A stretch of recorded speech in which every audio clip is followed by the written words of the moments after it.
Welcome to the Pizza and PE podcast, the Triple P, where a group of friends get together each week to eat pizza and discuss PE.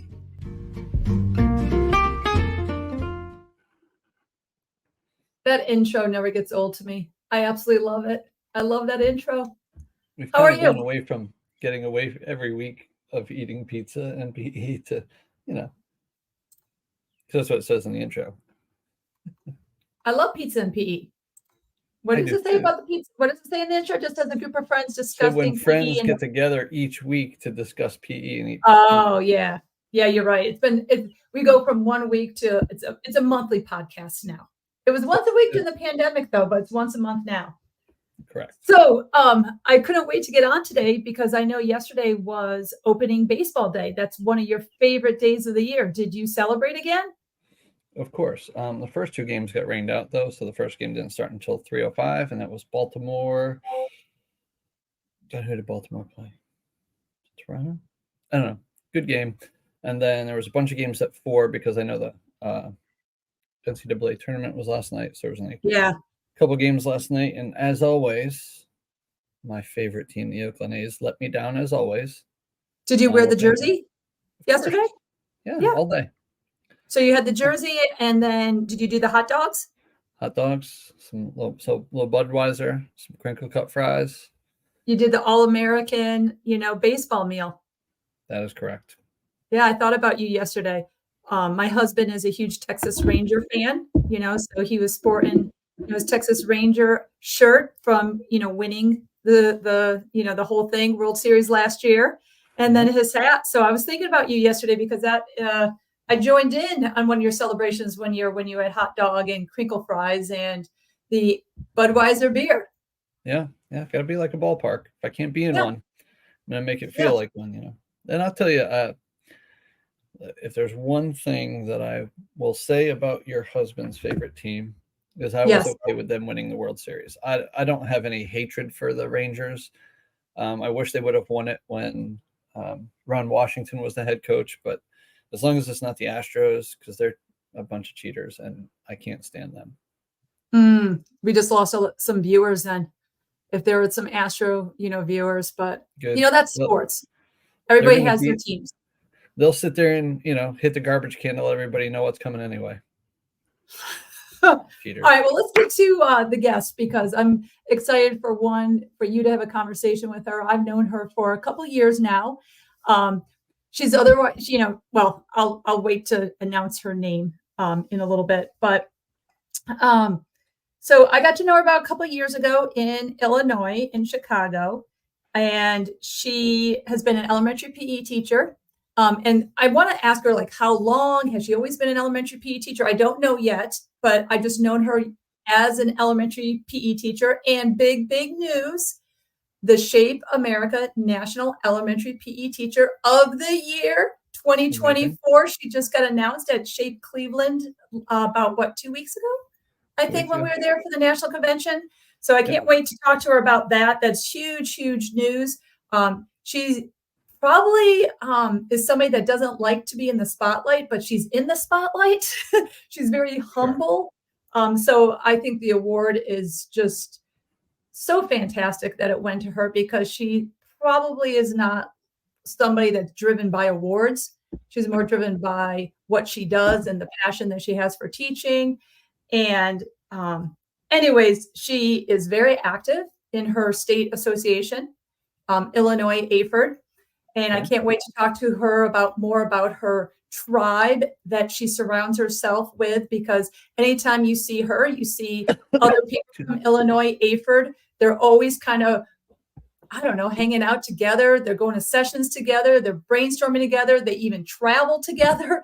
I think Shape Cleveland, they took 2 big minivans and they loaded up and they had equipment. So I know that she's really close and she truly values her tribe. Sure. And she, just as they believe in her and support her and, help her grow, she does the same for them. She is also a proud mother. I looked at her Twitter bio, and the very first thing, and it's at Cindi Lou, to give you guys a little clue. Cindi Lou. But it's at Cindi Lou 70. And in her bio, the very first thing that she says is like mom first, or number one mom, or not, like just that is her priority. And so I can't wait to talk to her about her 3 kids. And because Keith, they're all in college right now. Wow. All 3 are in college. And one, she looks so young that it doesn't even look like she's got kids in college. And they all 3 play sports in college. Good. I don't know what sports, but that helps keep the bill a little smaller. Yeah, maybe. I don't know. We're going to find out because I want to ask her about what college sports she has. And unlike me, I think she's an amazing cook. I think she likes to host and cook, and maybe even have a glass of wine while she's cooking in her kitchen. But let's invite her on, otherwise known as Cindi Lou. Hello. Hey, you guys. Yeah, go ahead. Keith, I can so relate. I'm listening to you, and I can so relate as the disappointed fan, as I am a Cubs fan, tried and true. So I did have my moment of glory, but predominantly, disappointed. But at least you've had that moment of glory here in the last 10 to 15 years. I haven't had it since 1989, the year that San Francisco had the big earthquake and we won in 4. We got swept the year later, and it makes me want to be an Oakland A's fan just for you, so you can have your moment. Well, that's the type of person she is, Kramer. She's just supportive. She's never going to be a naysayer. She's going to actually, be the one in your corner and want your team to win. Well, I tell you, I appreciate that. Have you ever seen the movie Major League? Yes. Okay, so the Oakland A's are currently working that model. They are purposely trying to lose so they can move to Vegas. So last night, there were more fans boycotting the game outside the stadium than were in the stadium for opening day. I can't say that the Cubs do that. I mean, we do have our anti-fans, but somehow they still draw the fans in. But it's lots and lots of years of disappointment. And it's a great stadium. I had a roommate that used to live in the house right behind the left field foul pole on the first floor. He rented the first floor, and I'd go out to see a game, and it was amazing because we would sit there during batting practice and watch balls fly over. And then once they started playing the national anthem, we'd walk across the street into the game. It was so awesome. Yeah. So, Cindi, how far away do you live from the stadium? From basically, is it downtown Chicago? Yeah, it's in the north side in Wrigleyville, and I'm about a little over an hour. So like getting to the city is not bad. It's once you get into the city and all the city streets that take you forever and all the traffic. So it could take an hour and a half to get there. It just depends on what time you leave. Gotcha. What day of the week it is. Okay. And the parking around there is terrible. Yeah, well, you know that when you go, you're prepared to pay at least $40 to pay for a parking spot. And you've got people that are business owners that like come out onto the street and like are waving you in, hey, $40 easy in, easy out kind of thing. So I now remember when it used to be $20 and it's $40 as being nice. I mean, it can be well over that at times. So I always know you as Cindi Lou, and I was not going to, because there are just certain words that Keith knows that I just sometimes butcher words. So I wasn't going to attempt to say your last name. So will you say it to our viewers and our listeners? Yes. So I know that you're not just Cindi Lou, but you're Cindi Lou to us. So what is your full name? How do you pronounce it? So the last name, it's a hyphenated last name. So I'm a remarried widow. So Cortinas is my late husband. Cortinas, and it means curtains in Spanish. And my new married name is Vogt, as in you're going to go vote for president. Okay, so say that again. Cortinas-Vogt. Cortinas-Vogt. Yep. Okay, so I'm so glad I asked you that, because one, you told me that it's about curtains, and then now I will definitely. You will remember it. I will remember it. It's sticky learning. You gave me a visual. You gave me, the whole meaning behind it, so I will remember it. That's what PE teachers do, right? We have the visuals to go with the auditory. Yeah. I think we're the best subject that helps kids retain information through the way that we deliver instruction. We are the only content area that targets all 3 learning domains. Yeah. I mean, yeah. So we're going to definitely get into some PE talk. And one, I just want to congratulate you first. Was so excited to see your name listed as the National PE Teacher of the Year, announced at Shape Cleveland about 2 weeks ago. I mean, what an honor, Cindi. Yeah, it's still kind of a pinch me moment. I really can't believe it, honestly. It's crazy. It's kind of surreal. It's very crazy. And the gentlemen that were in my group, I mean, they're really great teachers, and I don't really know them that well. I got a chance to get to know them a little bit when we met for the first time in Cleveland, but just being around them, I could tell that, they're great educators. And it made me sometimes feel like, oh my gosh, they're in a whole other league of their own. Here's little me, and I'm thinking, oh my gosh, I'm very humbled. I'm very honored. It is quite an honor. And I really hope to do Shape justice and being an ambassador for them. I have so many things that I wanted to talk about in my toy year.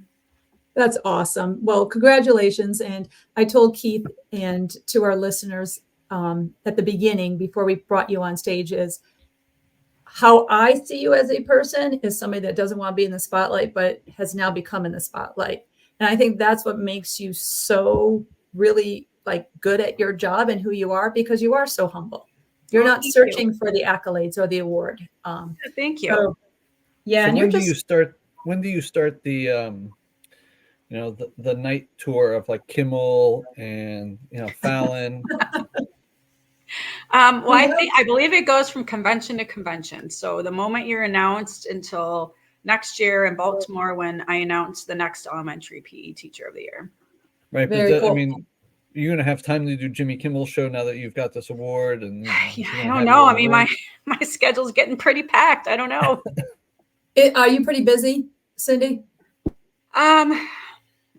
Yes. The summer, I'm trying to find a good balance, because I really want to make sure that I have time for my family. We spend a lot of time up north in Wisconsin at my husband's family cabins. If you know anything about me, I like to go fishing. I like to catch big fish. So we fished for Northern, and that's my balance. I like to do that. And then I have 3 children in college. So 2 are my own. 1 is a bonus daughter, and they're gone all the time. And so it's hard to find time when we're all together. Sometimes 1 is home, sometimes 2 are home. Sometimes it's very rare that all 3 are home, but for the most part, we're empty nesters most of the time. So the summer is the only time that we can try to do things together, or, even if it's not all together as a family of 5, at least, Don with his daughter, mine with my kids, or mine with one of mine, or me with the girls. It just depends. So I'm trying to find a good balance. It's hard because I do really, really enjoy presenting, and summer makes it easy because you're not having to worry about taking time off from school. And so it's feasible. And, I travel with my friends, and we present together, and Kentucky is a really good one to go to. And so I plan on doing that one. It's kind of funny because at Cleveland, I was thinking about the dates of the Kentucky Shape Conference. And I know that going through the Shape toy process, we were notified that if all toy winners will go to San Diego on Shape. But if you are the winner, you will go, I think it's 2 extra days ahead of time. So only the winners will go a couple of days ahead of time. So in my mind, I was thinking, oh no, but if I win, I'm not going to be able to go to Kentucky. That's a hard dilemma to be in. So I remember reaching out to Jamie and Sparks and saying, okay, we're going to have to figure something out, because I want to be able to do both. So just the different conferences, and there's a couple new ones that I want to do this summer that I've never been to, that are close in the Midwest, and representing the Midwest toy. I want to make sure that I pay it forward to the Midwest states, because sometimes they don't draw as many people. They might not draw the audience or the presenters. And so I just feel like it's my duty to represent Midwest and make sure that I'm remembering, where I came from and who I'm representing. And so there's a couple that I want to do this summer that are in the Midwest. So it takes up your time, and you're trying to plan family vacation. It makes it kind of tricky. So, your three kids, they're all in college and they all play sports. What sports do they play? Addison is my daughter. She plays soccer. She's a senior this year. Alexis is my bonus daughter. She plays lacrosse and she's in Madison, Wisconsin at Edgewood. And then my son, Aiden, she's a senior also. And then Aiden, my son, is a junior and he runs track and cross country at Beloit College in Wisconsin. Oh, very cool. Yeah. I did not know that. Okay. Is he a long distance runner? Yes, with cross country. Yeah. Well, he started out as a sprinter in middle school, which is it's just kind of ironic.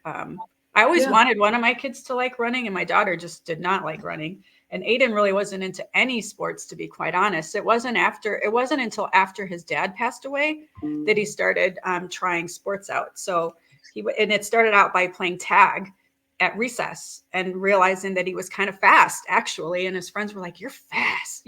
He's like, "Ooh," one of his own little thing, because he always kind of lived in the shadows of his sister. So he started out as a sprinter in middle school, and then going into high school, he was thinking about doing different things. He was doing football, which it's really not his thing, but I think he was doing it to honor his dad.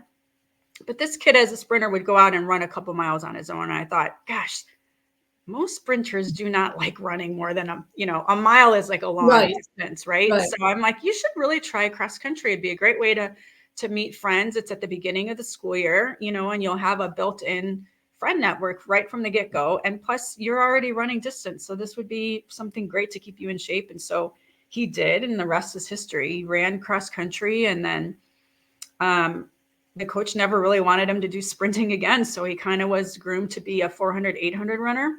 Yeah. And when he was recruited, that's what he was recruited for. But then as it turns out, he's more of a miler. So he's doing an 800 in the mile. And he finally broke his 5-minute mile pace, which he'd been working towards. He's kind of battled some injuries, and so he had a really good junior year indoor track season. So I'm looking forward to outdoor for him. Just kind of slow and steady with him. I love how you said that he started out playing tag games out in recess, and then the peers were the ones who gave him the confidence to say, "Hey, you're pretty good. Go do this." So, that also brings us back to what we do. And part of the conversation on this podcast is talking about PE and physical activity. So there is a great example of the power of just recess and having kids play, and what a game changer that was for him. And where he's at right now. Just buying into like what, valuing what others say, because Aiden's on the spectrum. He has Asperger's. And so like sports really wasn't his thing, but having his peers really give him confidence really helped him, and really discover something that he could do that's lifelong. And like you said, PE, it's a great representation of that, because we want to promote different things, things for different children, and things that they can do for the rest of their life. And running is one of them. That's awesome. So why did you choose PE, Cindi? I know you probably said a little bit already, but like, why physical education? Why did you become a teacher? Well, I don't really have this like story. Some people knew from the beginning. I didn't. I was an older student. I was a non-traditional student. I didn't really know what I wanted to do. I did retail management for years. And it was my late husband's best friend who was our best man in our wedding. He was in town. So we were walking around in the city, and I don't remember what building we were at, but we were on an escalator. We were talking. He was asking me what do you think you want to do? And I'm like, I don't know. I have a couple different ideas, and I wanted to do sports broadcasting, to be honest. But then I didn't think that was something I could sustain myself with, because I knew I would have to start a very small market. There wasn't really a lot of females back then. And so he was the one that suggested, have you ever thought about teaching PE? And I was like, ooh, I haven't, but I really should look into that. And so that's really where the idea started. And I started, researching where I could go. And I knew I was going to be going somewhere local, what I could afford. And so that's what I did. I always liked sports. I've always been, someone that liked moving myself. I was a runner in high school and recreationally ran on my own as an adult. I didn't compete in college, but I thought it made sense. So I liked kids. I liked moving around, and I like sports. So I thought it would be a good career for me to choose. I think that's a fantastic story. You said it's not a big wow, but I was. It really wasn't. I didn't come up with the idea on my own. It was somebody else that suggested it, and I thought it was a great idea. So the rest is history. I love that story. Just the fact that you're like, okay, well, maybe sport broadcasting, but then, hey, what about PE? And how long have you been a PE teacher? 27 years. Wow. Yep. Yes, you are a veteran, my friend. 27 years. That is amazing. Have they all been elementary PE? No. I started out teaching elementary PE in Houston, Texas. I was recruited out of my school to go there. And I went to a job fair at Illinois State University. That's where my undergrad was from. And they had a really big job fair for teachers. So it was very encouraged to go to that. So I did. And I had a couple different offers. And I really wanted to get out of Illinois. I wanted to go somewhere warm. I wanted to prove to myself that I can survive on my own. And again, I was an older student. So my friends were all graduating and I was just starting out at 22. So by the time I got to college, my friends were graduating. And by the time I was graduating, I was so ready to adult. I mean, now looking back at it, I'm like, gosh, adulting is so overrated. But at the time I was like, so ready. I'm like, I want to graduate. I want to get out. I want to explore the world. And so being bilingual in Spanish, I thought Texas would be a really good place for me, especially Houston. So I got a job offer there and I went and I loved it there. I spent 3 years there at 2 different elementary schools. And then I got really homesick. I'm always been very close to my mom's side of the family, and, you know, a new teacher on a new teacher's salary. I remember it. I remember my salary. Do you remember yours? I remember mine. My paycheck was $1,158 a month. Wow. I made $26,000, 670 is like what it was. And it's so funny that we remember these numbers. So I couldn't afford to be going back and forth. It was because after all the bills, it was gone. Yeah, I didn't have a whole lot to live on, but I had a cute apartment that had a pool and I was good to go. So I had made friends with other teachers and I had a great life there. I just ended up getting really homesick. And then I had an emergency appendectomy my very last year. Towards the end of the school year, it ruptured and I was like, you know what, maybe this is a sign. I need to just come home. And so I ended up not staying and I came home, and then I saddened because I couldn't find an elementary position. So I took a middle school position. So I've kind of floated around a lot. I'm very, lots of respect for those that have been in the same place forever, their whole career. That is not the path that I took. I've been everywhere. I've taught elementary, middle school, high school. I've taught college classes. So yeah, but elementary is definitely my passion. That's awesome. And you're teaching elementary PE right now. That's your school setting? Yep. It's a K-6 building. K-6. Awesome. Very cool. Well, that's cool. So it brings me to our next question, which, again, we can't say congratulations enough on being the elementary PE teacher of the year, because both Kim and I cut our teeth in this industry in the elementary level. And I can tell you that if I were to go back into the classroom, I would never not do elementary again. Wait a minute. I take that back. I lied for a second. I was a high school interim for 6 months, my very first year, right out of student teaching. But it was just 6 months. So I can't really say that I had enough time there. But elementary is where our passion is. So if you could, I mean, I know there's, being on one side of the, being the NC-shaped president, I kind of see some of how Teachers of the Year win for the state level. But I don't really know or understand the process of becoming the national PE Teacher of the Year. So can you kind of walk us through the process of becoming the national PE Teacher of the Year? Sure. Well, like you said, it starts at your state level. And I think every state, it may vary a little bit of what the requirements are or how, what the selection process is. You can either nominate yourself or be nominated in Illinois. And Illinois is broken down by districts, so geographically where you teach. So that's how Illinois functions. And so I was part of the Northern District based on where I teach. And so each district submits their names of applicants who have gone through the process, and each district then selects one person to represent their district. And so then it's pushed forward. And then the state IAFRD has their grants and awards committee, which I am now a part of. And I think one of the requirements is you have to be a state toy in order to serve on that committee. So after I had won, they had asked me to serve on it. So I said, sure. And then you look at all the applicants, and then you pick one. You are going to select one to represent that category for the state. So once you win state, then I believe you have 2 years to submit your application for SHAPE District Teachers of the Year. And so Illinois is part of the Midwest District. And so I decided to just go for it right away. I'm like, why not? I've already gone through the process. I don't really want to wait.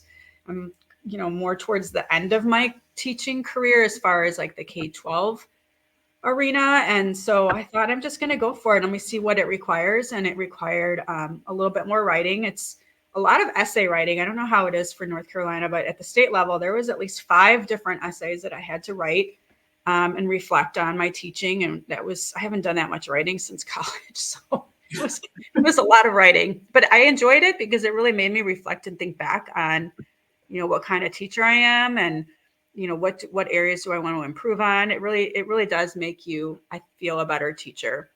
And so the SHAPE district one had an additional 2 more, I think it was. And then your letters of recommendation. I'm trying to think of what else. I think, and then an application itself. And then you just wait. You submit it and you wait. And I remember they tell you around the time that they have to notify you by, and it was December 20th. Well, on December 19th is when I found out. I remember the date. I was teaching a class. It wasn't a PE class. If we have time later, I will kind of talk to you a little bit about it. But it's a program I started there. And so I was in the middle of that class with a classroom colleague, and I happened to have my phone. I looked, and in my mind, I had already prepared myself. Like, okay, this is what the email is going to look like. It's going to be like, thanks so much for applying, but we regret to inform you, blah, blah, blah. And I looked at it and said, congratulations. And I'm like, oh my gosh, I won. And my friend, colleague that was in the gym with me was like, you won what? And the kids were like, what'd you win, Mrs. C? Did you win the lottery? And I'm like, no, I won Midwest. I couldn't believe I was like jumping up and down, and they were jumping, and she was hugging me. And I'm like, do you mind? I got to go let Lori know. Lori's our admin. Sure. Oh, no, go. So I'm like running up the stairs, and she's in the middle of probably an evaluation, post-evaluation meeting. And I'm like, oh, sorry. So I run back downstairs. I run into my next classroom colleague that I carpool with, and she's been with me every step of the way.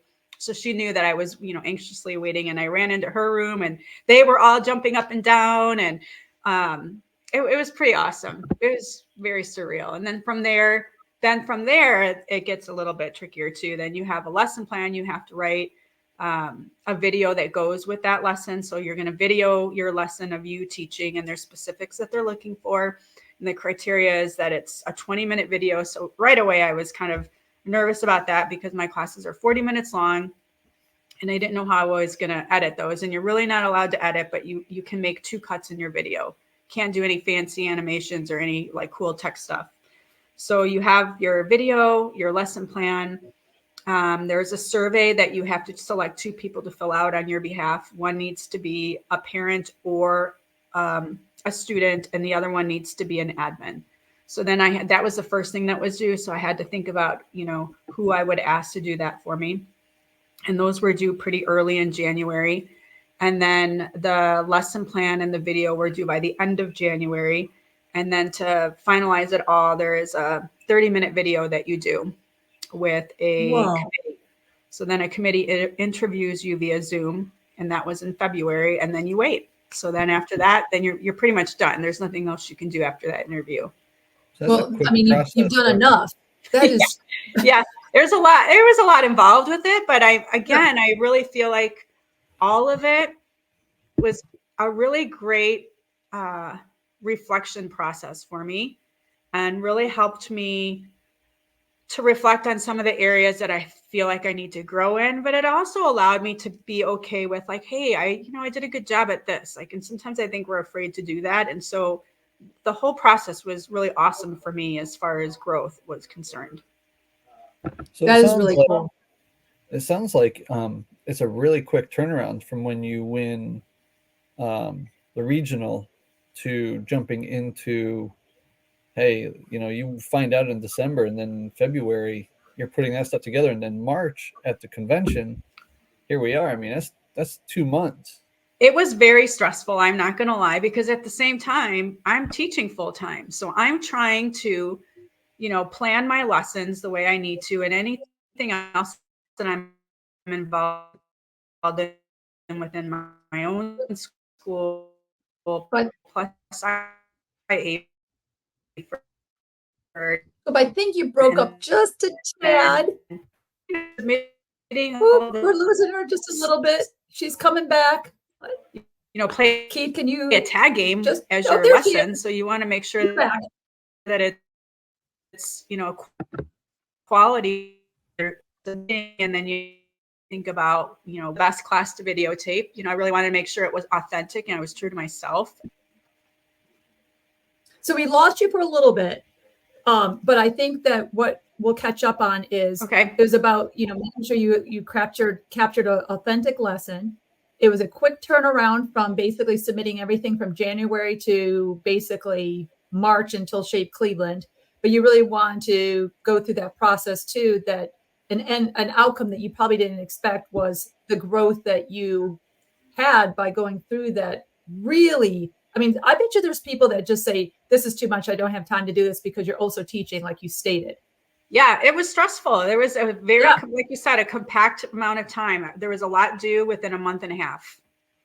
But it's reassuring for those who are listening too, that the process is there for a reason, to be sure that it is a quality candidate, because, this is a big responsibility of becoming, now that you got this award, so it's a big honor, but it also becomes with like, okay, now I got some pressure on me, now it's like, do you feel the expectation to like deliver like top lessons every time, and to present, to be like the best presenter out there, the best PE teacher out there, which I hope you don't, because you're awesome at what you do, that you don't need that pressure on you. But what are some of the award responsibilities? Well, I know that you become an ambassador for Shape, right? So you need to make sure that you're on your A game all the time. And I do feel like there's a little bit of pressure. You have this national title next to your name, and so you want to make sure you're not disappointing anyone. I mean, I'm usually a nervous person when I present. I've gotten a lot better over the course of time, because I've had some great friends who, are great role models, and I, try to emulate them. But I've gotten way better with nerves with that. But this year at Cleveland, I thought, just because I was already a Midwest District Toy, I felt a little bit of pressure of like, oh my gosh, I hope I'm doing a good job presenting. I hope that the content that I'm pushing out there is like something that people are, it's going to resonate. So there is a little bit of added pressure, I would think.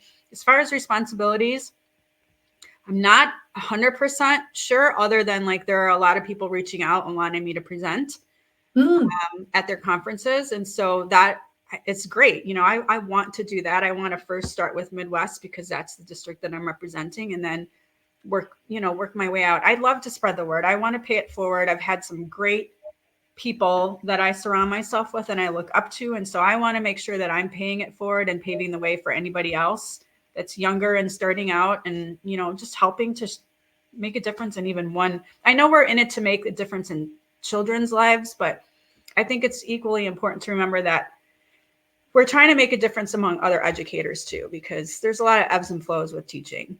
And so you want to try and catch people when they're down and lift them up and help continue our profession on the right path, and, fill it with great educators. And so if somebody needs a little help or pick me up, I want to be able to do that for somebody. So Cindi, I'll tell you, I have a shameless plug. I'd love to see you come down to the North Carolina Shape PE Institute this summer in Asheville, North Carolina. Kim is actually one of our keynoters. I saw that. I was very excited to see that. I think we texted when that whole flyer came out. I think yes, because I congratulated you. I was like, yes, this started the whole podcast thing, because I'm like, I think you reached out to me through text, and I was like, oh, I would love to have you on the Pizza and PE podcast. Yeah. So like we've had this in the works for some time, but Yeah, that's how it all came through, because I Yeah. saw your name and I reached out via text to congratulate you. I have presented at the North Carolina Institute a few times actually before COVID hit. But I don't think I can afford to do it. It's a big cost coming Yeah. from Illinois. That's my hang up now. In the years past, before school health, before when Palos was Palos and before school health bought them out, we would present all the time. And we had, Kelly and I had started that group, and we just, every time we presented, we kind of put the money in a kitty.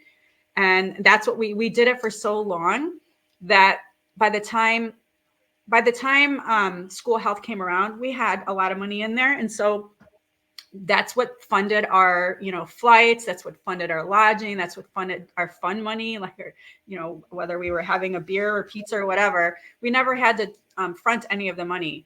But then, things happen and times change. And so the last of that funding took place in Seattle. And I sadly couldn't be at Shape Seattle because my daughter was studying abroad in Denmark, and it was the only time I could go and watch her. So I was like, well, Denmark trumps Shape. So yeah. But yes, I love that institute. I've had great memories there, and I've presented a couple times there. And so I would like to go back.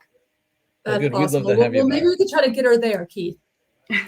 It would be great. I mean, I'm excited that we're bringing it back because we've got a bunch of great speakers, and I'm sure if you came, we try and twist your arm into speaking for us here. And it's such a, I love the North Carolina mountains, but well, it's an awesome location. First of all, it's the mountains and the people. It's filled with great educators. I mean, what's not to love about that? It's a lot of passionate, like-minded people all in one space. For it's sure. Like heaven. For sure. So, and you think, this is going to lead us right into this next question, because when you go up there, you get to hang out with a lot of people in our profession and, or our tribe, if you will. And, earlier Kim was speaking about how you're kind of surrounded by your tribe. So, who's part of this tribe, and, how have they impacted you personally and, even professionally? Are they both all professional? Are they all personal? Are they a mixture? How's that work for you? Well, that's a great question. That was one of the first things I said when I won was I really wish I could have had them all up on stage with me. I did get to have a picture with all of them, those that were able to come. But yeah, I have a great tribe. I have so many educators that are from IAFERD that are just, one Kelly Zerby, because we have been presenting together the longest. We're the ones that kind of started in Illinois Fab 4. That was our presentation group, which was ironically never 4 people. It was like for a hot minute, it was 4. So it was, then it was 5, then it was 3, then it was 6. And I said, let's just say Fab 4-ish. We would have we teach PE, not math, is what we would joke about. And so she was on an interview committee when I was interviewing for a position in her district. Kelly? And, yes. And okay. she teaches in a district that is near where I live.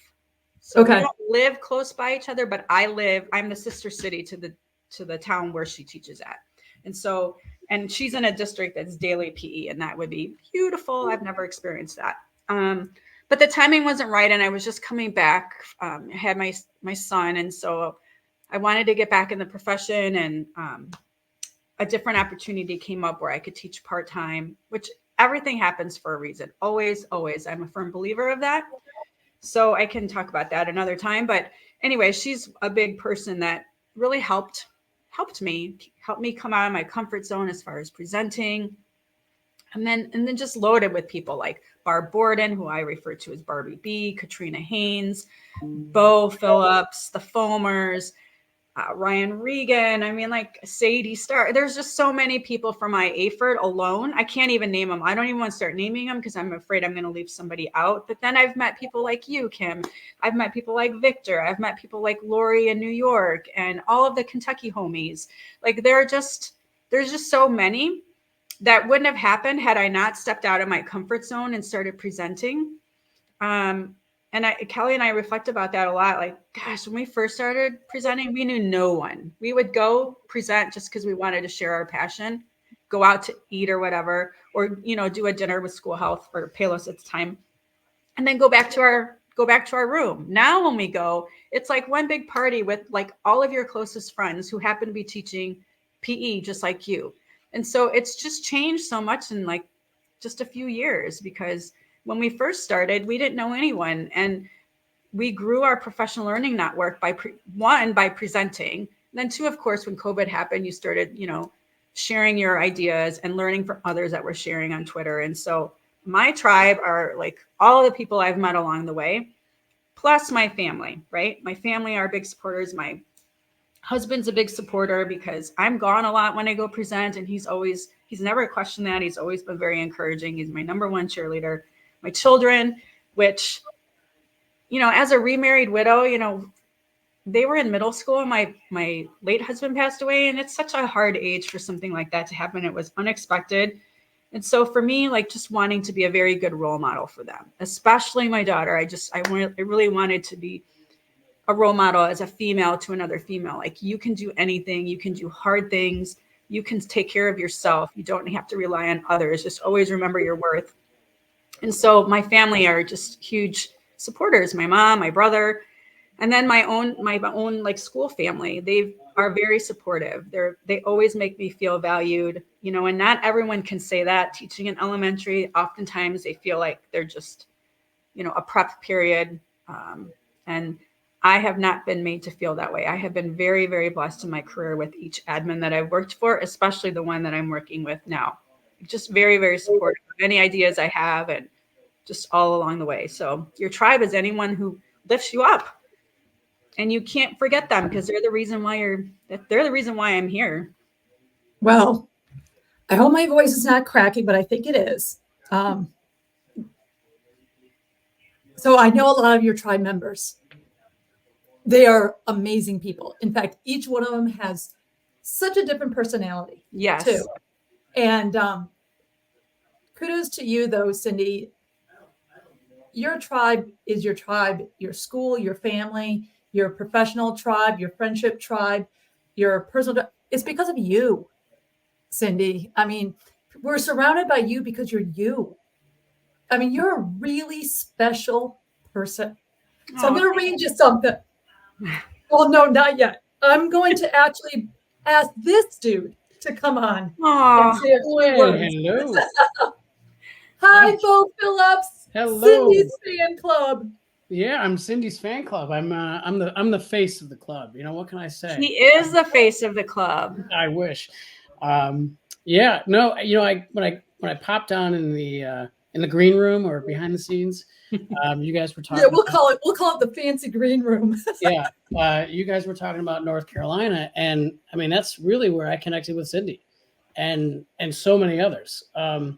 So kudos to that National PE Institute. That's where I stepped out of my comfort zone. I set myself. I had just heard about it, and I said, you know what, I'm ready to learn more. I want to be better, and I kind of just sidled around Kelly and Cindi and the Fab Four. That was 4 people that weekend, and then it all went to all that stuff that she's talking about, the 3, the 5, the ish, and then I got pulled in, and I was part of the 3-ish, and the rest is history. I mean, that's where I really started my connection with Cindi and Kelly, but also so many other people that she talked about.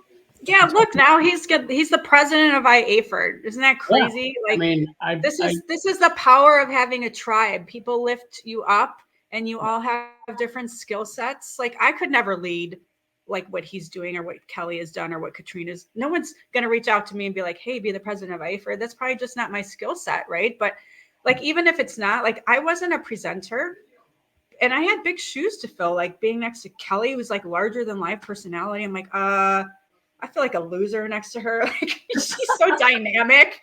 I'm like, but you learn from the people around you. And like, I remember having these conversations with my daughter. Like, you don't want to be the best person on your team. You don't want to necessarily be the worst player, but you don't want to be the best player. You want to be somewhere in the middle where you can learn from them. Like, if you're the best, where are you going to learn, right? Yeah. You can only go up if you're in the middle or at the bottom of the pack. So I always Cindi, considered I'll tell myself you. being at the bottom of the pack. Well, Cindi, I'll tell you, don't sell yourself short. Being the president of an organization, although it is some work, if you have great people around you, they'll help you all the way through it. Yeah. I'm fortunate enough to have Artie Camilla here in North Carolina, and Kim Ballard and Chris Walker and Charlotte Cronke and a whole host of other people that when I first got into this, every week I would call Chris Walker, who got me involved, and go, what the heck did you get me involved in? This is way out of my league.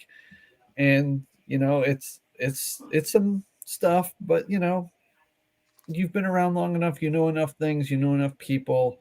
It just takes care of itself. I mean, yes, it is. Cindi has been someone that a lot of us have leaned on as well. So she's probably not going to admit that, but you know, we've got little pockets of people in all our PLNs, and you know, we've got a morning group of 6 of us that vox every morning, and a lot of it's questions and answers, and a lot of it's just venting, and a lot of it's just humor and just, you know, very light stuff at 7 a.m. when I'm walking my dog or Cindy's driving to work. And it's what we need, because I mean, I used to drive an hour from the city out to my school, and that's not a good mindset, an hour in rush hour traffic.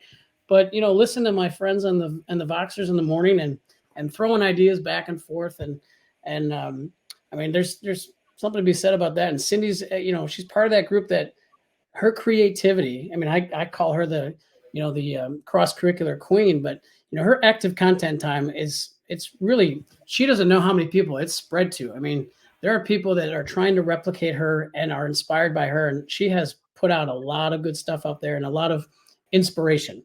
So we'll see a lot of more of Cindy Lou like people very soon, I'm pretty sure. Well, so. Bo Phillips, you know, you are a amazing PE teacher yourself. I mean, I know that the tribe that you guys are all part of, you guys are all amazing PE teachers. And sometimes I don't see you obviously teach in the gymnasium and see your lessons, but we know what each other's bringing to the profession through Twitter, through, you know, other avenues of just short little clips that you might be putting out on, I don't know, Facebook, social media, but also seeing each other in conferences. And that's where I think at Shape Cleveland this time, I enjoyed the most of watching the quality of presenters like you guys, of being, you know, presenters. Like it really, after, like, I didn't present at all this time, and I went from session to session from 8 to 5:30 every day, and it was awesome. Like at the end of the 2 days I was there, 2 full days, I actually got emotional. Like on my last session, I actually got like a little teary-eyed, because I'm like, oh, this is what I remember, how awesome this profession is. And holy wow, there are some good PE teachers out there. Gosh, And there's so many good ones. I mean, we hear in the news about, you know, the ones of, you know, it could be a first grade teacher, it could be a math teacher, it could be a science teacher, it could be a middle school teacher, you know, the ones that get in the news for not doing the right thing. But the ones that are doing the right thing, there is so much more of us than the ones that are maybe not in it for the right reasons. I don't know. But Bo, when I met you, you have the ability, and Cindi, please chime in, but you have the ability to, if somebody's in a rut, you can make someone smile or laugh so fast that it just takes the stress away off of somebody. Like when I first met you, I'm like, oh, I want to be standing next to this guy in a crowd, in a room full of people, and just hear what he says underneath his breath and his thoughts, because you're hilarious. Bo is funny, but most importantly, Bo is a high quality friend. He is the type of person you would want in your corner. He's going to advocate for you. He's going to stand up for you. He's going to make you feel good.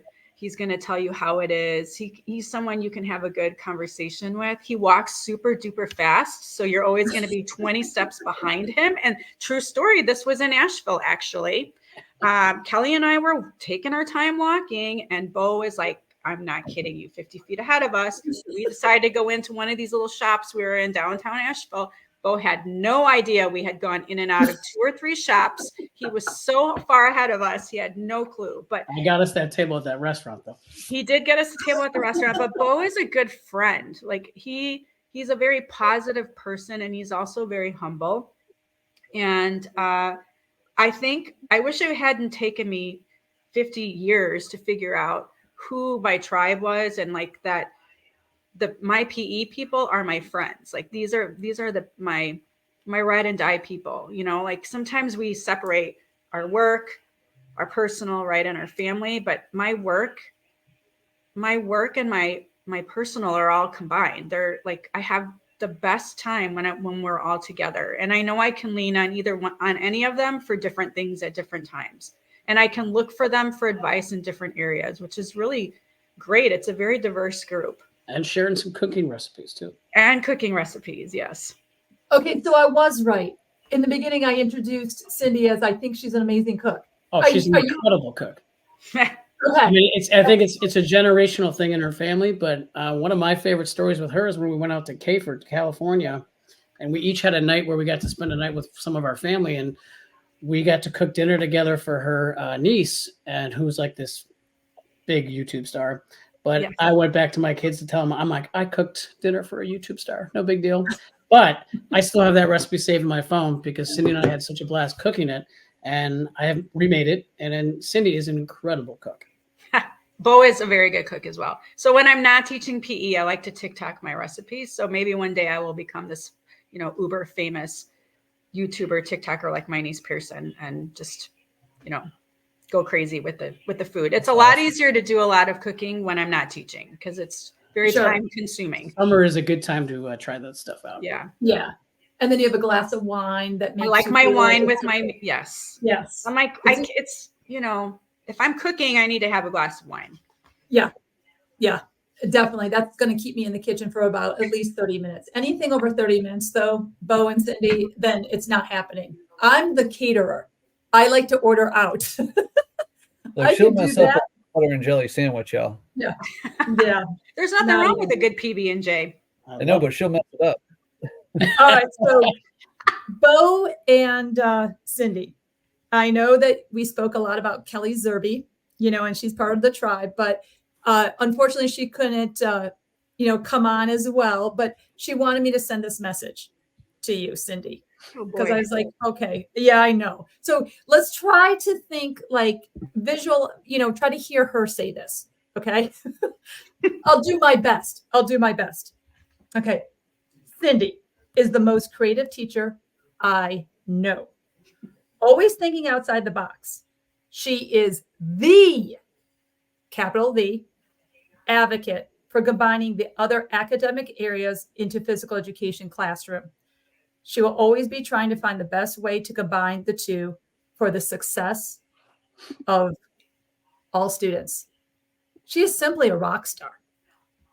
So now I think the program that you were sharing, that you said, if we had time to talk about a program that you do, Bo mentioned it, I think, active content.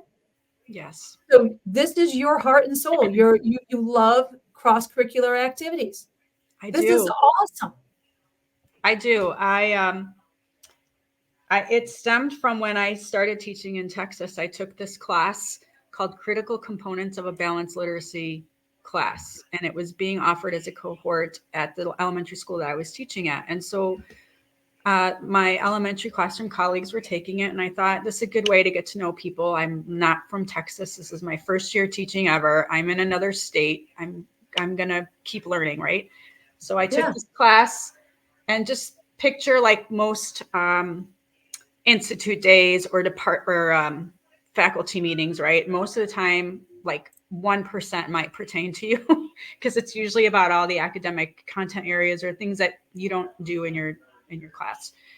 But I started just trying to be open-minded about it. And I don't know. I just have always had this thing for it. And I started thinking, okay, I could see how that might work in PE. One of the first things that I implemented was called a morning message. It was on a whiteboard, and it was like a good morning message to your students, and you would write a paragraph. And within that paragraph, I would write like what we were covering. So think of our objective, but in a letter format. And then I would leave blanks where they would have to fill in the blanks. And so that was a really good CFU also. And so I would give them a chance to read it to themselves, because this is how it's a literacy strategy, and this is how it was used. And then you would choral read it together. And so I would take a pause when we would get to a blank, and then they would fill it in. So it would really give me a good idea on whether or not they understood the content or the concept that I was trying to either review from last class or introduce to this class. So just kind of started there. And I've just always been very interested in using those literacy strategies and finding ways to combine the two. And it really, really took off when I taught in a school district Palatine, not too far from where Bo teaches. And I just kind of reached out to the teachers and asked what they were working on. And one of the first grade classrooms was working on blends, digraphs, and diphthongs. So it's a tongue twister right there. And so I created like a scavenger hunt where I had images, and I gave them a task card that had the beginning sounds or ending sounds. And they would have to go find a card that would match that sound, right? And we use different locomotor skills to travel around. So that was one of the very first games I created. It was one of the very first ones I presented on this topic. And it was called Blends, Digraphs, and Diphthongs, Oh My. And I still use it. And it just kind of, like a domino effect, I just got very interested in creating games that kind of combine the two. I was always just trying to find ways to break down those barriers. Because I feel like academics are so siloed. It's very individual. You know, there's your math, there's your social studies, there's your English, there's your PE, there's your music, your art.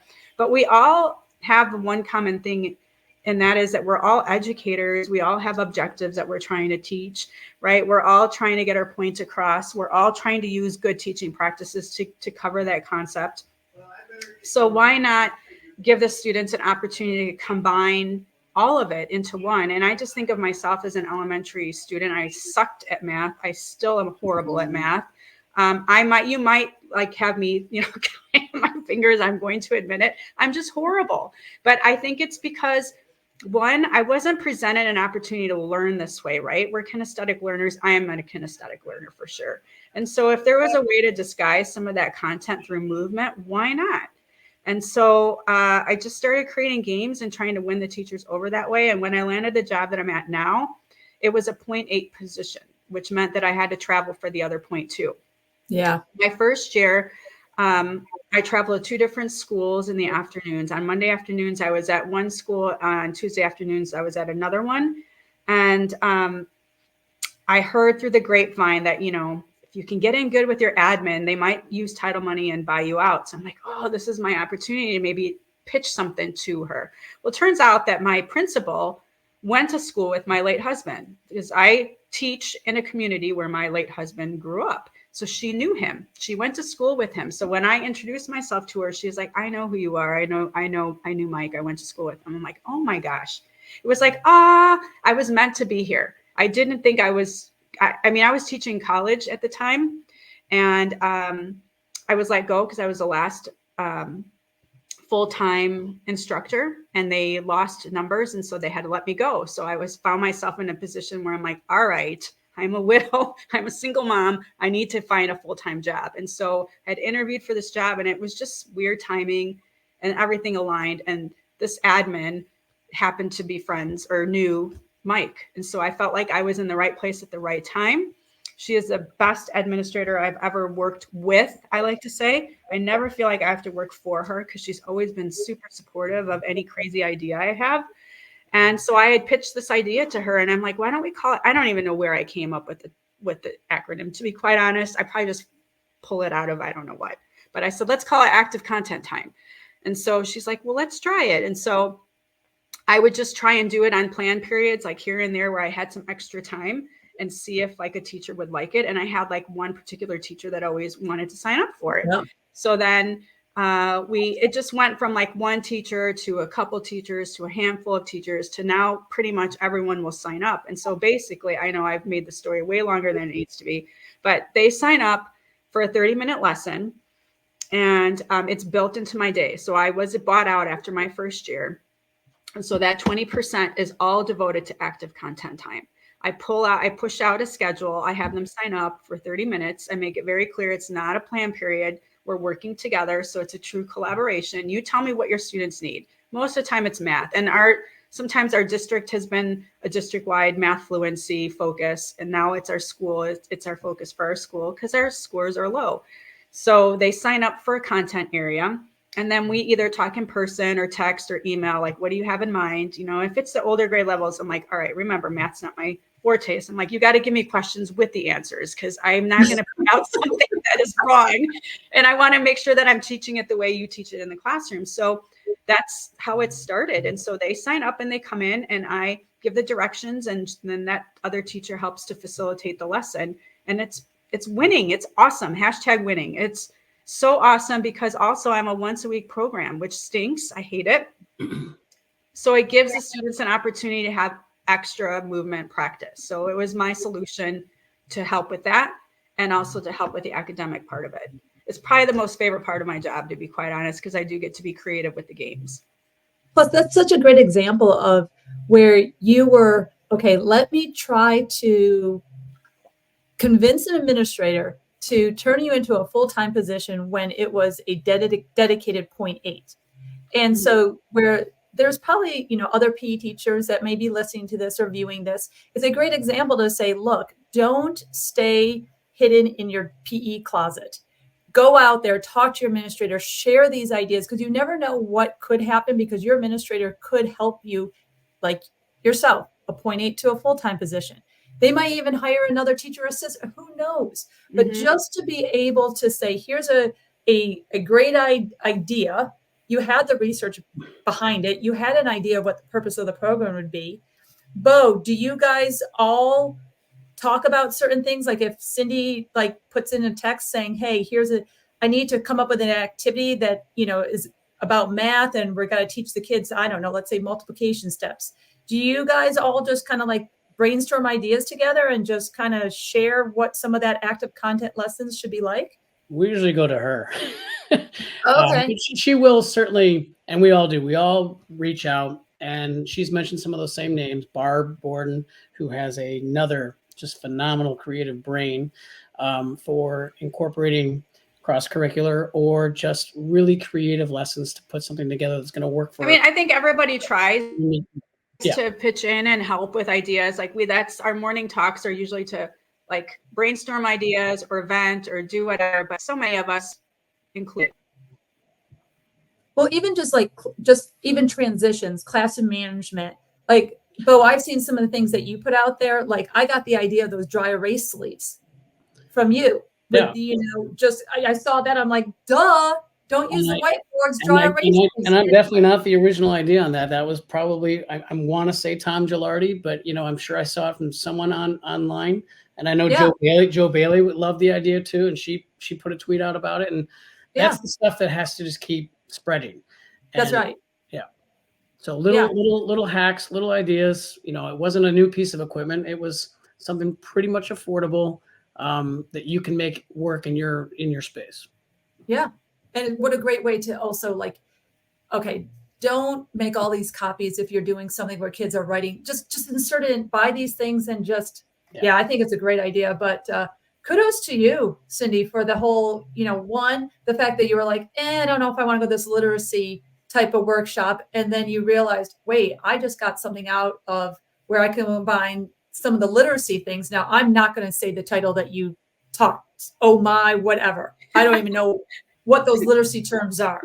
But kudos to you to even. You don't know a diphthong? Come on. Well, my mind is going somewhere else, guys. My mind, I'm like, what? But I think going back to what you're talking about with Cindi, I think also what a lot of PE teachers struggle with is feeling valued and in their building by other teachers, and talk about Cindi just being right there with everybody else. That's really strong. That's awesome. I think that you have to try to advocate outside of your profession, right? Not just to admin. We're always talking about we need to make sure that we're feeling valued and validated through our admin.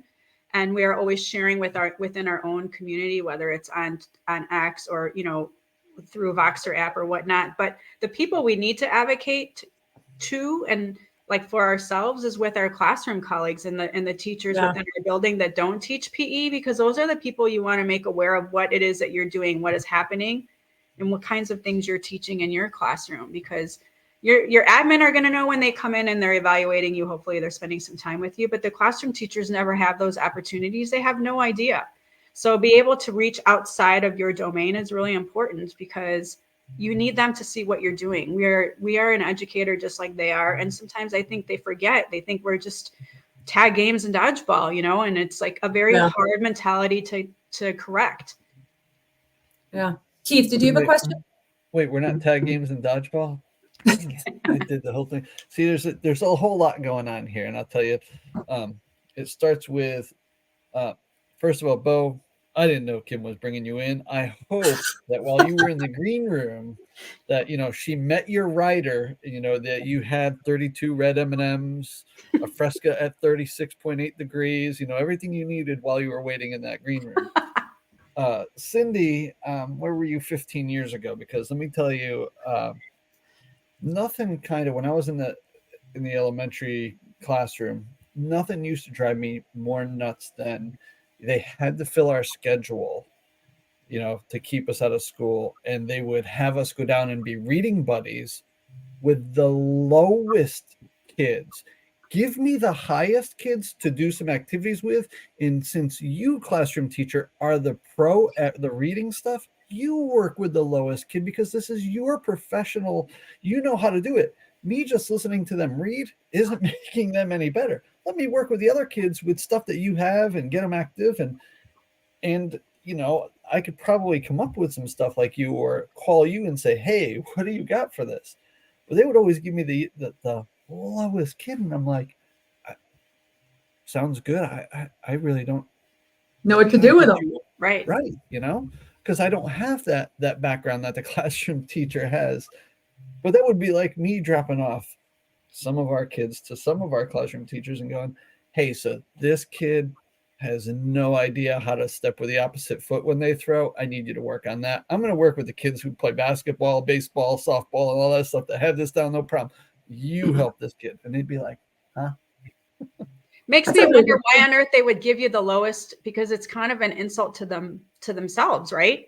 Because they're pretty much saying that their specialization isn't really a specialization. We're just going to give it to Mr. Kramer and he can do just as good of a job as I can. Well, I would like to think that we are specialized in an area for a reason, right? And if we are around other people with those skill sets, they can help us become better at teaching other areas. Just like I'm not the world's best athlete. There is definitely some things that I'm not the greatest at, but if I'm a good learner, I will find someone that can help me teach it better.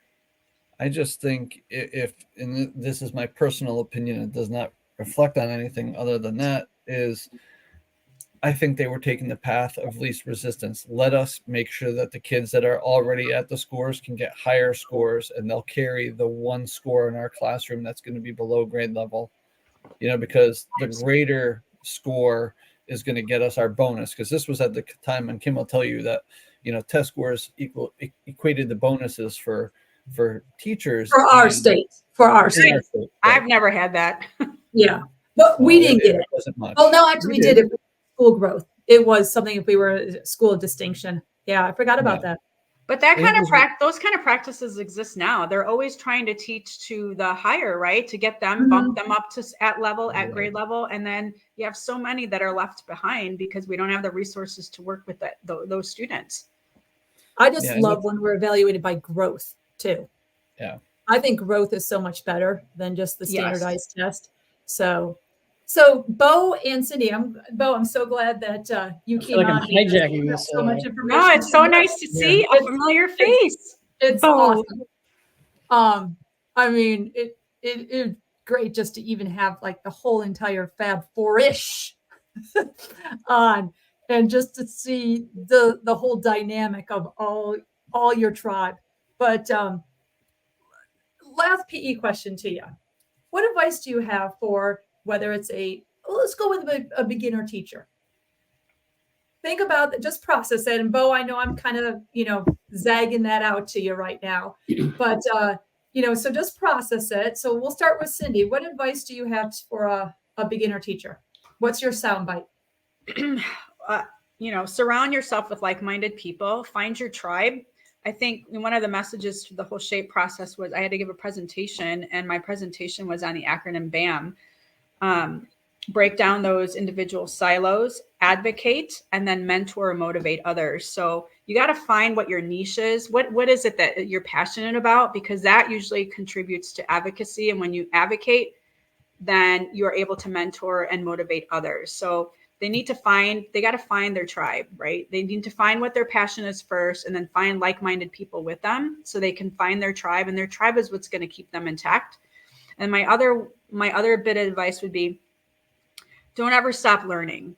Don't ever put yourself in a position where you feel like you're done. You can't take any more in. Because the moment that you want to stop learning and growing is really the moment then you need to take a step away from teaching. Because if you're not willing to learn and grow anymore, then why are you in it? You need to probably be done. So it doesn't matter whether you're a new teacher, or I could say safely, all of us here, we're veteran teachers, and we're still learning and growing. We're still attending conferences. Look at you. You've got this awesome podcast that you're putting together. That's part of the reason is I want to talk to people and learn from them. Yeah. And so if you're still wanting to learn and grow, that's a great thing. And if you're not in it to learn and grow anymore, then you really need to find something else to do. Like it's not good for you. It's not good for the teachers around you. It's not good for the students. So those would be my tidbits of advice. So Bo, she had lots of essays and reflection that, she was able to, give that soundbite. So I know I'm putting you on the spot. So you didn't have to write all those essays. It's a good opportunity for me to plug my theme for Illinois this year, which is Let's Go Big. And it's very similar to what Cindi said. BIG is an acronym for Build Connections, Impact with Purpose, and Grow Together. And I agree with everything that she just said. So everything's about connections. I wish I built my connections, my PLN, a long time ago. Same. I've been teaching for 21 years. And I feel like I really only connected with my state organization like 6 or 7 years ago. I had people on a pedestal. I was, if you can believe it, shy and a little not confident to approach people. And once I kind of had that person pull me in, what you need to do is you need to start pulling people in. I got pulled in by Will Navis. He was the president at the time. He asked me to be a VP of children. I had no idea what that meant. I went to Asheville, met Kelly, met Cindi, followed Kelly kind of through the VP rigmarole for a few years. And then she's the one that pulled me into the presidency. And like those connections just grew within my state, but then also the Kentucky people, the people from California, the people from Florida and all over. So building connections early. And I would say, you need to start with your state organization, and your state organization needs to also be reaching out to you. So we need to be meeting each other somewhere. When you teach, you need to have purpose. Why are you teaching? Why are you there? So there's a quote, and I'm probably going to butcher it, but it's like, if you're worried about being a good teacher, you're already a good one. You're in the right mindset. You're thinking about how to be better. You're thinking about how to make it better for a student, for another person in your building, another person in your school community. And then finally, that thing that Cindi said, we're lifelong learners. Let's grow. Why should we ever limit our growth? And Bob Pangrazi had a good session at Cleveland, and it said, if you've taught the same thing for 20 years, you have 1 year of teaching experience. So you need to be changing. Okay. And I took, that was the one thing I wrote down. I highlighted it. That's good. And it was really good. And so, students are changing how they learn. You need to change how you teach. So when I took over for, a teacher that had been there a long time, and all the students are like, are you going to play this one game? I'm like, I'll try it, but we're not going to do another 35 years of that game. We have years of new things ahead of us. And so when I go to these conventions, whether it's my state or another one, I tell my students why I'm going there. And then when I come back, I tell them what I learned and what they're about to experience. So they can see that excitement on my face and about how I'm ready, what I learned, and now you're going to benefit from it. So I'm growing, they get to grow. And then, going back to that pulling people into your network, I'll try to tell the story quick, but there was a girl that was a running partner training for a marathon. They found out during their training that she was the PE teacher of her son. Then it hit the pandemic, and she contacted her. She's like, I'm really struggling. I have nobody in my district that I can connect with. She put her in touch with me. She's now in our circle. with Cindi and I and all of our Illinois people. She's presented at her first workshop. She's now a delegate at a district level. Like, that's the stuff that we have to do more of. Pull those people in. They're a little shy, not push them, pull them in, and then Guide them. and grow at their own pace, but encourage them. Yep. How do you know that someone needs to be pulled in? I think we all see people's potential, right? If you note any type of potential, like they might have a certain skill set that would be good and for one thing or another, we need to be mindful of that and remember that, like, oh, this person would be great for that. I feel like same as Bo, like I feel like the foamers maybe saw something in me, and I got pulled into be a social media committee chair. And that was, I'm familiar with the social media. I do my own kind of stuff. And so, I think maybe they saw potential, or maybe that was an area that I might be strong in. And so they pulled me in, and, a little bit at a time, it went from that committee to another, and you just got to be able to see past, and see within somebody and what they might be able to contribute to make our profession great. I mean, have those conversations with them. And then, if it's like back and forth, and then you start to follow up on those conversations and be like, did you ever think about, and just kind of, a little bit of a leading question, and I've gotten that from a lot of people in our group. And, Will Navis is the one that I mentioned before. He pulled me into that first role, but I mean, he didn't do it. The rest was other people like Mark and Becky, like Cindi and Kelly and Katrina Haynes and other people that have started to just help your ideas sprout, and then you help their ideas sprout, and it becomes something that you never thought it would be, but you had some help. So you got to find those conversations and then find the next step together. That's good. I like that. Pull them in, don't push them in. Yeah. I wrote that down. That's a good one. I want to say too, when you're talking about like that growth mindset, that starts in an uncomfortable state. Like, you need to be uncomfortable when you're growing, I feel. I think the stretch state. Yeah, I think, there's like a productive struggle, right? Like, you have to really you need to know what it feels like to be uncomfortable, because I think then is truly when you're able to take a step back and reflect. If you're being authentic and true to yourself, you're going to really reflect and think about what are the changes that you need to make. What do I need to do to better myself, to get to a place where I'm growing, or you're growing, or we're growing. I think you have to be uncomfortable. Yeah. So this is the part. So Bo, stay on, because I think you'd be good at this too. So Keith, we're going to actually have quick bites where Cindi and Bo will then give their quick responded type of answer to the questions that we both came up with that we don't even tell anybody about. So this is the part where it is quick bite time. And so let me just get it started.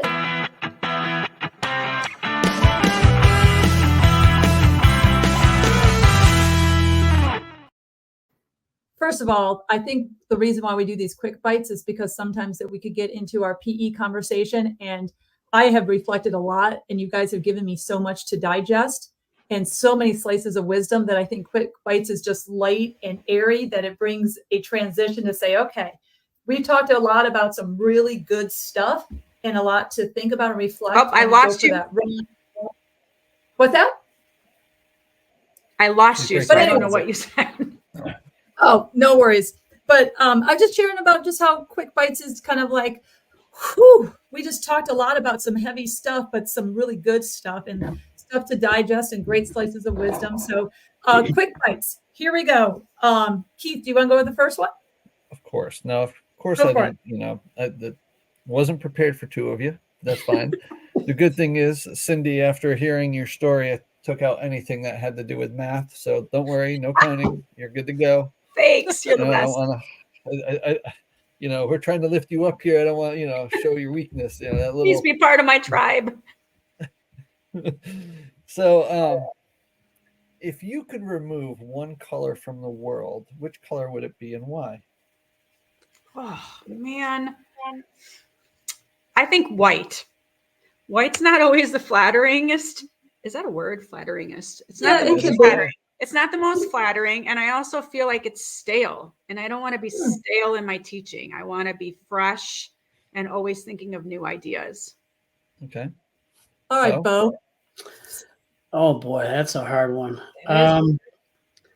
I don't know. I think I'm just gonna say it without even thinking of it. I'm gonna say gray. I think gray is just kind of like sad. It's mopey. It's not happy. It's not positive. It makes me feel like an overcast day. And where's the sunlight? Where's the sunlight? So I'm gonna go with gray. Fair enough. Now, All right. Cindi, I'm going to go back quick, Kim, before you answer this question. Cindi, let me tell you something. Make up whatever words you want. Dr. Seuss made a career out of it. Whatever the word is, make it up, roll with it. I'm going to go with that. Yeah, you can operationalize words. All right, so I'm going to go with a food question for the both of you. Okay, because we spoke a little bit about food and how amazing of cooks you guys are. So what is the most unusual food you have ever tried, and would you eat it again? Well, when I started teaching in Texas, I tried alligator. I'd never had that before, and that's a thing there. And it tastes like chicken. I'd try it again. Okay. So I once went to a restaurant show. My wife is in the business of food marketing and whatnot. And I went to a food show once and I tried ostrich. It was, very similar to probably a chicken or some sort of fish, but I don't know if I'd eat it again, but I'm just glad I tried it so I can say that story. Okay. All right. So Bo, I'll tell you this. Look, I got full of stuff from your answers today. Right by where Kim lives, there's a place called Sir Edmund Haley's that serves a wonderful ostrich meatloaf. Okay. Really? Yeah. Wow. They used to. They might not anymore, but they used to. It was amazing. It was like a bite-sized sample, so I didn't really get a full, meal out of it. So it was kind of like I had to make a big a decision on something very small sample size. Fair Huh. enough. I did not know Sir Edmund Haley's had that. I'm usually just They bellying used up to. and having a little pub beer and a little slice of pizza or something. That's a Fair cool enough. place, by the way. Okay, Keith, go ahead. All right. If you could be a character in a book, who would you be? Ooh. Cindi, this is our first conversation together. What? Well, you showed me a picture of when you went to school and you had your hair. Oh, Cindy Lou. You were Cindy Lou. Yes. Keith, it's hilarious. I was Yeah. like, how did you? Because I can't do hair at all. It was a lot of YouTube videos on replay over and over and over. When my hair was still long, I recently cut it off, so I can't do that look anymore. But I remember the kids were like, "How did you do that?" Wasn't it a coat hanger or something? It was a Gatorade bottle that I had cut, and I put it on the top of my head, and then I pulled my hair up over it. Keith, it stood up. Oh, it's on. So awesome. where do I have it? I have to show you the picture. It's a great picture. That was our introduction, and I was like, wait, you did that? How long did that take? It was amazing. It was a long time, and I don't know what the heck I was thinking in the morning at 5:30 in the morning, trying to do Cindy Lou Who hair on Dr. Seuss week or whatever day it was, or week. I don't remember why I did it. It had to have been Dr. Seuss week. I'm like, I can do this. I can do this. I was like, I give up. That's but the I life got it. of a teacher. That's the life of a teacher, going above and beyond. Yeah. All right, Bo, what about you? Ooh, I don't know. I feel like I might enjoy just being a little silly and being maybe like Captain Underpants and just kind of being in another world and another mindset and just kind of making my own adventures, Yeah. Oh my gosh, my kids loved those books. I know. I forgot about them. Those are good books. All right, so I'm going to go from a book to a movie. Okay. So finish the sentence, you guys. And this is my last quick bite. All right. So finish the sentence. The one movie I can watch on repeat is. Oh. And either one of you can chime in first. I'll say Urban Cowboy. Shawshank Redemption. Oh, okay. So, Cowboy. Bo, you said, what was it? Shawshank Redemption. Okay. Why? I don't know what it is. It's, I think it's a good storyline. I always forget that it's actually a Stephen King movie, I believe. I could be wrong there, but Yeah, I don't know. I think, the what Andy Dufresne goes through, and then when his moment of what Morgan Freeman is interpreting what he's going through, and how you've kind of what you think you see on someone, and you're completely wrong, and the whole message is just about hope. Hope is a good thing. So and we always remember say Wataneo. I always just love saying say Wataneo. So very cool. What about you, Cindi? Well, I said Urban Cowboy because in my 20s, I just loved that darn movie and I could play it over and over and over, but there's like really nothing meaningful about it. well, John Travolta was nice. I mean, he was kind of a stud muffin back then, yeah, right? Yeah. But what's the movie that was based on a true story of the runner, Louis Zamperini? Unbroken. Unbroken. I just watched it 2 days ago. That's such a great movie. I could watch that over and over, and that was a long movie, but I enjoyed watching that. I watched it with my son Aiden, who is a runner, and I could watch that over again. That was like, talk about grit and overcoming just adversity. That was a great story. Yeah, that's awesome. Keith, any more? Mine? What would yours be? Okay, well, this is going to show me the type. Well, nothing like grit, perseverance, or hope. It would be Christmas Vacation. There you go. That's a good movie. It's just one of those where usually when I'm watching television, it needs to be an escape from deep thinking, and I just want to have comedic relief. And so that's usually, I love documentaries. I love movies, but I have to be in the right state where I wasn't thinking all day. Mm-hmm. So if I was thinking all day, I want comedy relief. But Christmas Vacation, you guys, I probably have watched it, I don't know, 30, 40 times. Or the original Vacation with the grandmother on top of the van. I mean, I just laugh every single time. It's hilarious. I can't stop watching. Like, I can watch it all the time. It's hilarious. What about you, Keith? That is a funny movie. Yeah. What's yours going to be? Mine would be one of two things: Tombstone or Bull Durham. Bull Durham. Big Costner fan, huh? Yeah, he's good. I like him. I spent one whole summer watching Tombstone every day with my buddies. That's a really good movie with or I love the I'll Be Your Huckleberry. I mean, I just love that one. Mm-hmm. What movie? What was that? Tombstone or Bull Durham? That was Tombstone. Oh, that was Tombstone. Okay, I'm gonna have to actually watch that one. Then I'm not sure if I did watch that. Now, Bull Durham, because you're a North Carolina guy. I was going to say that. Tourist. I did see that. Full everything. I'm from Connecticut. Okay. I'm a baseball guy. Okay. Bull Durham has become a baseball guy. What's your favorite stadium? That's a great question. So I've been to quite a few. I'm a traditionalist, so it would be between Fenway and Wrigley because they're still old and I like. I grew up going to Yankee games, and I absolutely hate the Yankees. So I know we're losing fans right there on this podcast, but I don't care.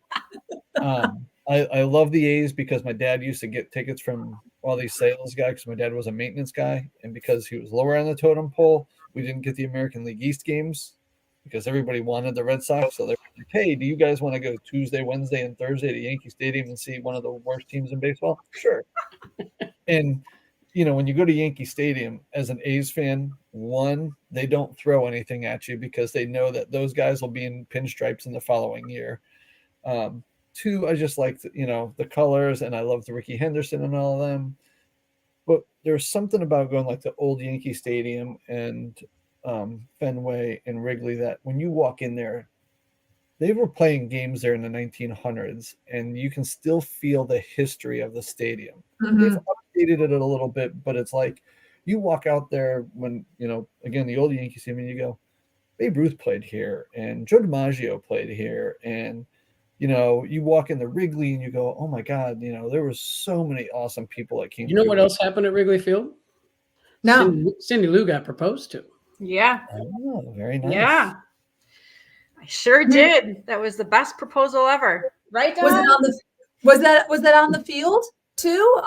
No, they had a big jumbotron that They only do one proposal, I think, a game, and it's in, I think, the 5th inning. There's a long story, funny story with that one too. Right. Some other time, but yes, I got proposed to there.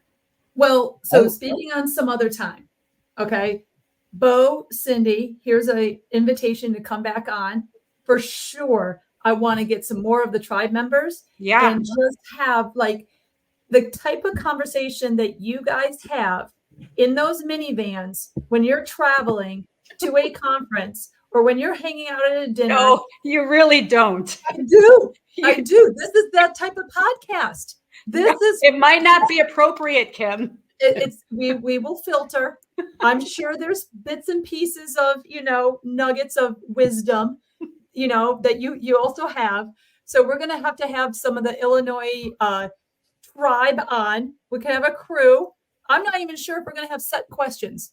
Tell you the truth, there may not even be a script. It's just going to be like just random questions that we all just talk, kind of like maybe the Pat McAfee show.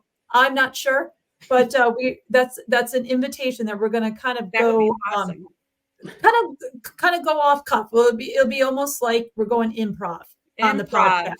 We're going to do a little improv, but I think we could all do it with your tribe. So that is an invitation. Bo, awesome that you came on. I'm so happy. Well, thanks for having me. Guys, I have one more quick bite because we didn't get the 3. Oh, do it. I'm going to say that I always do 3. Okay. Kim's got to, slow her roll a little bit here. I got to get through the 3 that I dive into. Now, this one's going to be a good one for the 2 of you to think about for a second. So what do you think would be the worst buy one, get one free sale of all time? Oh, man. Oh. Well, I can think of one thing. Buy one, get one free deer meat jerky or deer meat anything. My husband's a big hunter and he's really into all that, and I do not like it. Okay. Ooh. I mean, as adventurous as it sounds like I am as an eater, I'm not meat and potatoes, but I'm not all the way on the other side of adventurous eating. So I do not like a lot of seafood stuff. So for me, it would be like something crazy with I don't know, oysters. Oyster. It's my own. I do have a shellfish allergy. So, okay. But usually it's never a problem because I just avoid it. But probably something to do. I don't like tuna. I don't like the smell of tuna. I don't like like a tuna melt, like buy one, get one. Just no. There you go. Yeah. And there it is. Yeah. So Cindi and Bo, if Keith doesn't get out his 3 questions, that's right. Then I hear it later. Okay. So, just that shows the little relationship that him and I have sometimes. And he'll get me, he's like, you cut me off. And I'm like, oh, I'm so sorry. We've known each other for 20 plus some years. I'm given a task. I want to meet that task. Yeah, you're right. I'm going to put the things up behind me. I just want to know how long it's going to take Keith to finish that pizza behind him. Yeah, right? That'll be done tonight. Oh. All right. Well, thank you guys. We're going to have you guys on again, the whole crew. We're going to go improv and really, really appreciate everything that you guys, I've learned so much from the both of you that I can't wait to see you guys in person someday. Yeah. And maybe, I'll help. I don't know. Sometimes even around you guys, sometimes I feel like, oh, they got their crowd. No, but come in. Yeah, that's where it's like, it's my issue not going and reaching out, because sometimes I feel like, well, I don't want to be a burden. They already got their thing, but that's a me thing. Yeah. So So I guess I'll do better. Help you feel. Oh, we lost her again. I was trying to do the movements. I'm trying to interpret. I'm trying to be a translator there. I didn't catch that. Wow. Yeah, you broke up, Cindi. Oh, she's still breaking up, but let's just say that maybe I'll see you guys at the PE Institute. Oh, no, I'm back. She's back. I don't know. It's so weird. So, but I don't know. I've not had this issue, but thank you for having us, and thank you so much for reaching out. And again, congratulations on the keynoting. That's super fantastic. Yeah. Nervous, let me tell you. I can imagine.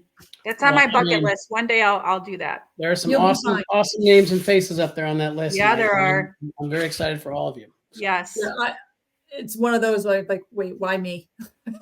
Okay. You have a lot to It's just- offer, Kim.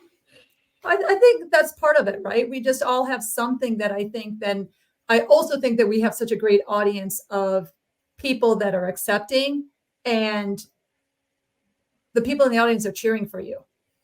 When you're Yeah. presenting at our conferences, even if you don't know the presenter, the audience is cheering for the presenter. That's just the world of our PE profession. So, that's also comforting to know that, it's okay if, I don't know, even if you make a mistake, they may not even know it, but they're going to be cheering you on, even when you do. That's what I love about our PE people. So It's a good you tribe. guys. Yeah, It is. I'm excited for you. All right. Well, you guys have this is the weekend before Easter. And I know that you guys are ending your spring break, but have a great holiday this weekend. And I look forward to seeing you guys in person. Same, likewise. All right. Thanks, guys. Nice to meet you. Appreciate Bye, you. you guys. Nice to meet you guys. Bye. Were they awesome? Yeah, it's good times. I know. I'm so Nice to happy that meet you got to meet them. They were really cool. I know, and I know I surprised you with Bo going on, and you like to have like a script and knowing how things are, but it was just so conversational, and it was the type of podcast that we like to do, and just basically we follow through with the mission of this podcast: have a good conversation while eating pizza. Right, my pizza's cold. Yeah, I'm done with mine too. So, can I start with my aha moment? You can. Okay. I will allow it. So it's the pull people and not push people. I'm gonna leave it with 3 words. Find your people. Yeah. That's a whole theme of this whole podcast. The tribe, find your people. God, but they were so good. It is a I good had theme. so many nuggets written down. There were so many good things. Yeah. It was a good conversation. The productive struggle, the stretch zone. I loved her, obviously she had to write all those essays, to submit for that National Teacher of the Year process, but just I think the acronym, that be an advocate, be a mentor, motivate. What was the B though? Did you write that down? I did I might not. have to text.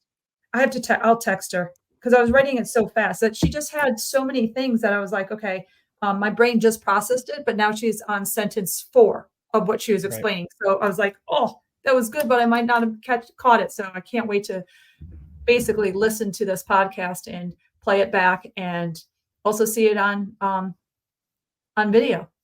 Yep. So, Good stuff. all right, Keith. All right. So you have a great holiday, You and too. this is Slice You Later. Ciao.